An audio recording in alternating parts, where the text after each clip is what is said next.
glance, eyes wide open, with just a hint of mischief and a semblance of a smile.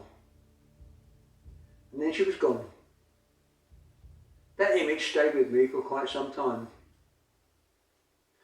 Next time I saw her, she was selling newspapers outside the station from a small stand. The stand soon became a small kiosk, and they enabled her to sell other small items such as paper handkerchiefs, magazines, cigarette lighters, puzzle books, that sort of thing. Occasionally, a young man would stand in her for a day or two. Over the years, I noticed the changes in her. The biting cold wind and rain of winter, searing hot sun of summer days, and I watched her age. One day she became the news rather than just selling it. 3 young men attacked her, intent on stealing her takings. In the ensuing fracas, she suffered some cuts and bruises and a broken wrist. After a couple of days in hospital, she returned, and she recovered quite well. Physically, that is. But she was never quite the same.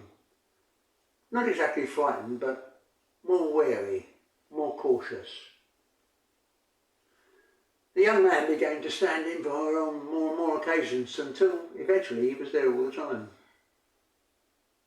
One day I ventured to ask him, what happened to the lady that used to sell the newspapers?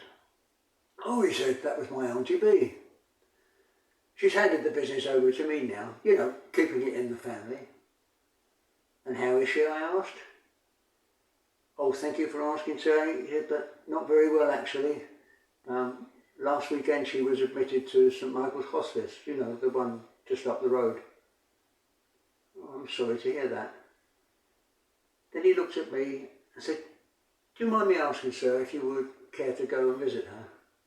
I know she would be delighted to see you. She often used to tell us tales of all the people she used to call her regulars.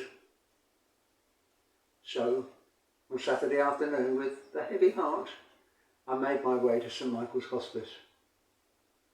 They showed me into her room, small, warm, brightly decorated, with a picture window overlooking the rose garden. By the side of her bed was a small table with a plastic water jug and a mug and her glasses upon it. As I moved toward her, she turned her head towards me.